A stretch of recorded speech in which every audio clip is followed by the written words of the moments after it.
And we're back here on Roadrunner Rundown. I know you've been waiting for it, right? You guys have been watching this show just saying, okay, get to it already. And we're going to get to it. It's my pleasure to announce on this program, exclusively on Roadrunner Rundown and Bakersfield.com, we're going to announce our new women's soccer head coach. He comes to us. He's on my left right now. You're right looking at the screen. His name is Gary Curneen, and he comes to us from the University of Cincinnati. Gary, thanks so much for joining us. Congratulations. Welcome to Bakersfield. Thank you, Corey. Thanks for having me on. I'm delighted to be here. Well, let's first talk about this opportunity. What made you interested when you saw that we were looking for a women's soccer head coach in Bakersfield, California, that you said, this is where I want to be? Yeah, I mean, it's the weather first and foremost this morning. The sunshine obviously helped, but in all honesty, talking with Jeff and with Cindy and Marcus and talking about the project and the challenges ahead and what the team, where the team's trying to go and what the team needs to do, it really, really appealed to me. It's an area of the country of California which is famous for really, really good soccer. So I'm looking forward to the challenge of recruiting here and working with the players and getting out here. Absolutely, and you are. We'll get to a little bit later more of the details, but you're X's and O's guy. You wrote a book about your coaching style, but it also seems like you're kind of an X's and O's guy when it came to your professional life. I mean, you were a head coach.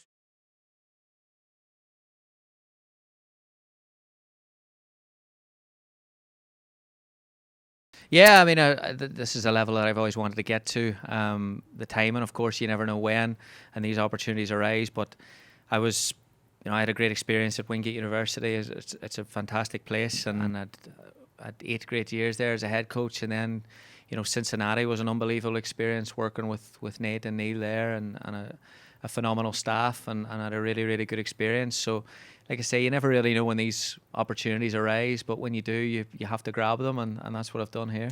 Let's talk about that 1 year at Cincinnati. I mean, how did that help you in your development, and also getting exposed to the Division I level of women's soccer? Yeah, well, it was a big challenge. We had to rebuild a program, that was coming off 1 or 2 bad seasons, so it was changing a mentality, creating a culture.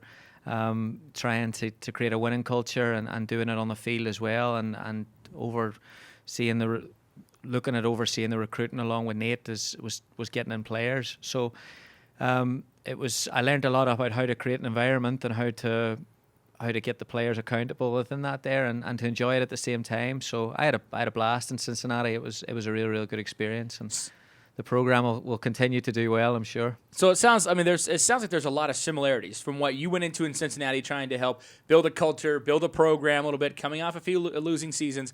So there's some similarities to what you're going to sort of inherit here as well. I think so. Yeah, I think so. I think with a culture that hasn't been used to winning, I think it's fair to say, there's ways and means to make that possible, and it takes a lot of work, but there is a science to it, and I do believe I have got experience in that there.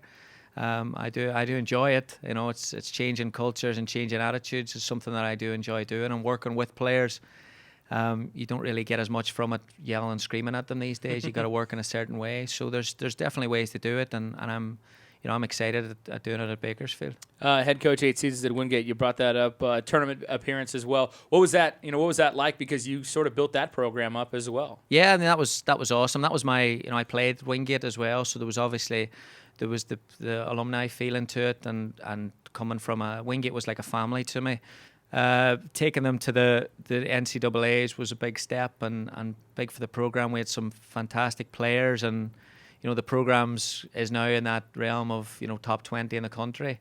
So I hope it continues to do that, and Chip's done a great job this past year. So long may it continue. Absolutely. Gary Curneen, our guest. He is the new women's soccer head coach here in Bakersfield. And, give me your thoughts on this program and this conference that you're coming into. It'll be the second year in the Western Athletic Conference for the women's soccer team. But you look at there's some new programs coming on board with women's soccer as well in the conference. So have you got a chance to kind of assess the conference landscape and where, you hope to have Bakersfield fitting into that? Yeah, I mean, I'm good friends with the UTPA coach, Glad, and I've spoke to him about it and got a bit of advice as to where we are and where he thinks we are. And of course, he doesn't want to say too much, but in talking with Jeff and Cindy and Marcus, it's realistic to get up that table very, very quickly, and something that we're going to have to do. So it's tough. I mean, I think it was Seattle finished. I think it was unbeaten last year. There was 7-0 or 6-0. That's tough. But we weren't. If you look at the records and you look at the results, we weren't a million miles away from achieving that. So hopefully we can improve performance and change a couple of those L's into W's, and we won't be too far away from it. You know, you wrote your book on kind of the changing game of soccer and how you coach that, and you brought up a minute ago. But how does that apply to the changing student athlete? Because it seems like every generation of student athlete that comes in, there's something a little different than the last generation. So how do you maybe coach differently when it comes to working with student athletes? Yeah, I mean it's a challenge today. I think the coaches today have to be partners with their players rather than standing away and yelling, screaming at them. Like I say, it doesn't really work these days. So there's challenges in that regard.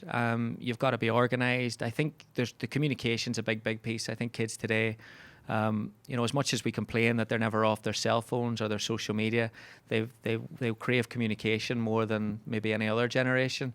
So that's something that I've tried to add to my coaching, and I've tried to on social media and websites. I try to make my work as visible as possible, and if anyone has questions of it, I feel free to ask with them. So we had that meeting. I had a good meeting with the team this morning, and that came up as well. But I think communication's got to be there, and I think professionalism's got to be there, and I think treating them the right way. I think if you're with them, you'll get a lot more out of them than if you're further away from them. So that's where I'm looking forward to. To me, that's the practice. The meat and potatoes of coaching is getting out there and working with your team, and that's hopefully where we'll get with Bakersfield. Give me your thoughts about California, because the soccer here, a lot of influence, with respect to Mexican and Hispanic influences on the game. Now, but you've got a way that you coach, and the way what you've written about and what you do kind of cross all those sort of boundaries in your mind? Yeah, I mean, I haven't written about anything that's a certain system to play. I don't believe there's a right and wrong system to play soccer. I believe that it's cultures play a view, abilities of players play a view, but I do believe there's a right and wrong way to prepare a team. So I will look, and this is a challenge for me, is in talking with CJ, it's a possession focused team, and that's not something that coming from the East Coast, and especially Division 2, we haven't had possession focused teams. That's something I'll have to adjust to, but with the training program we'll then be getting that to the next level and playing at the tempo and the intensity will always be there. The quality, if it is higher over here and it's higher level, then that's more plus for us. Absolutely. And you know what? You brought up a second ago. You brought up cell phone, social media, and all that stuff. And I want to do something with you, because even today, everyone heard about Ellen's selfie at the Oscars, right? Even today, in the cover of the Bakersfield Californian, they hired a new superintendent or something, and they got a photo of someone taking a selfie with the superintendent. So I thought, you know what? We're going to take a selfie in studio with Gary and I, because this is a historic moment. So, Gary, let's selfie this way. Here we go. You ready? There you go. That's a good one there. There you go. That's better than Ellen's. That's a good selfie. That's not only we announced the program, but we did a selfie as well. I'm going to put that on Instagram right now.